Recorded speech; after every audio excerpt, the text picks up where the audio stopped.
궁의 결계가 끊기며 왕 이정의 몸에 팔척귀가 스며들었다. 강철과 열의의 힘으로 가까스로 이정을 구했지만 팔척귀의 괴력은 모두에게 두려움을 남겼다. 열의는 윤갑을 구하기 위해 강철을 몸주신으로 받아들이기로 결심하고 강철은 열의의 간절함에 장명루를 공물로 받으며 동행을 약속한다. 그러나 이정은 두 사람을 음사의 죄로 궁 밖으로 내쫓고 열의는 넙덕만신의 무구를 얻기 위해 내불산으로 향한다. 짙은 안개가 내불산을 촘촘히 덮고 있었다. 안개는 마치 살아있는 것처럼 꿈틀거리며 길을 삼켰다. 차가운 공기 속에 땅의 숨결마저 얼어붙은 듯 세상은 숨을 죽이고 있었다. 강철은 고요히 발걸음을 멈췄다.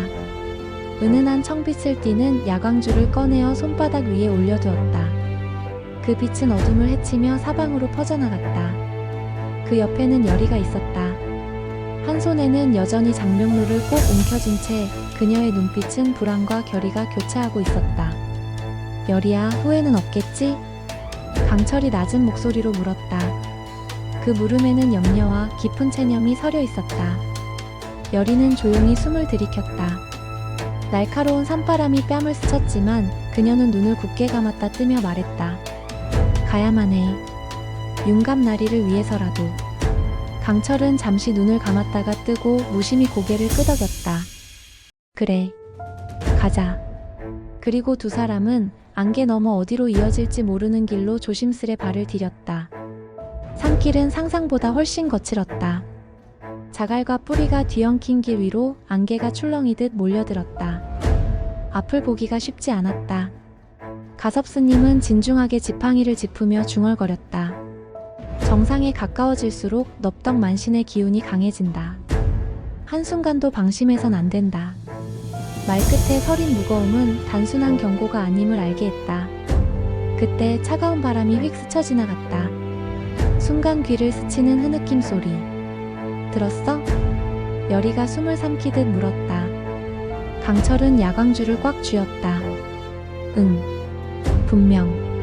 누군가 울고 있어. 잠시 후 안개가 갈라졌다. 붉은 빛이 감도는 안개 속에서 서서히 형체 하나가 나타났다. 긴 머리칼, 풀어진 한복자락, 살아있다고는 느껴지지 않는 텅 빈 눈. 그녀는 마치 시간 너머에서 걸어온 듯 고요히 입을 열었다. 누구를 원하는가, 인간들이여? 가섭스님이 지팡이를 세우고 엄숙히 답했다. 정당한 자가 무구를 잇기 위해 이곳에 왔다. 길을 열어주시오. 그러나 수호령은 차갑게 고개를 저었다. 자격을 증명해야 한다. 수호령의 말이 끝나기 무섭게 땅이 진동했다. 열의의 발밑이 갈라지며 그녀를 삼켜버렸다. 몸이 붕 떠오르는 느낌. 그리고 추락. 눈을 뜬 곳은 지옥과도 같은 궁궐이었다. 붉은 해가 찢긴 하늘을 가르고 있었다. 궁궐 바닥엔 핏물이 넘쳤고 허공엔 절망의 냄새가 가득했다. 그 한복판 윤갑이 무릎 꿇고 있었다. 창백하고 피투성이인 얼굴로 열의를 향해 손을 뻗었다. 열의야, 왜 나를 버렸어? 그 목소리는 칼처럼 가슴을 찔렀다. 열의는 고개를 저었다. 눈물이 눈앞을 가렸지만 그녀는 입술을 깨물며 버텼다. 아니야. 이건 진짜가 아니야. 그러나 땅에서 기어오르는 그림자들이 열의의 발을 잡아당겼다. 너 때문이야. 너 하나 살리려다 우리가 다 죽었다. 비난과 원망이 사방에서 쏟아졌다. 열의는 떨리는 손으로 가슴을 부여잡았다. 윤갑나리는 나를 원망하지 않아. 나는 그를 믿어. 그리고 그도 나를 믿어.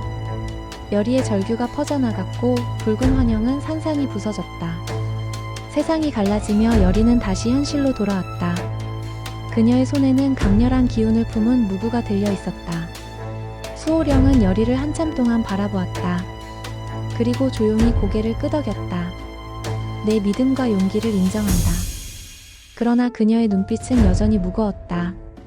무구는 큰 힘을 줄 것이다. 그러나 그 힘은 대가를 요구할 것이다. 열의는 숨을 가다듬고 말했다. 무엇을 잃더라도 나는 지킬 거야. 그녀의 말에 수호령은 옅은 미소를 남기고 안개 속으로 사라졌다. 산을 내려오는 길, 여리는 무구를 가슴에 품고 조심스레 걸었다. 강철은 옆에서 조용히 걸음을 맞추었다. 넌 왜 이렇게까지 애쓰냐? 그의 목소리엔 어딘가 안쓰러움이 묻어 있었다. 여리는 작게 웃었다. 내가 아니면 누가 해? 그 답변에 강철은 무거운 숨을 내쉬었다. 그리고 조심스레 여리의 머리에 손을 얹었다. 버거울 땐 내 어깨 빌려도 돼. 그 따뜻한 말에 여리의 눈가가 뜨겁게 젖어들었다. 쿵. 땅이 흔들렸다. 쿵. 또 한 번. 멀리서 산을 가르는 듯한 어마어마한 기운이 몰려왔다. 강철과 여리는 동시에 고개를 들었다. 검은 안개 속에서 무언가 거대한 그림자가 꿈틀거리고 있었다. 가섭스님이 이를 악물고 중얼거렸다. 팔척귀가 완전히 깨어났다. 도성 왕궁 침전. 이정은 고열에 시달리며 침상에 쓰러져 있었다. 거울에 비친 자신의 얼굴을 바라본 그는 서서히 일그러져가는 모습을 보았다. 붉은 눈동자, 뒤틀린 표정. 너와 나는 하나다. 귓가에 속삭이는 목소리에 이정은 천천히 고개를 들었다. 강철이도, 여리도 사라져야 한다. 그의 눈빛은 점점 인간이기를 잃어가고 있었다. 한편 대비는 은밀히 풍산을 불러 명령했다. 강철과 여리, 그들이 살아남는다면 우리도 끝이다. 풍산은 조용히 고개를 숙였다.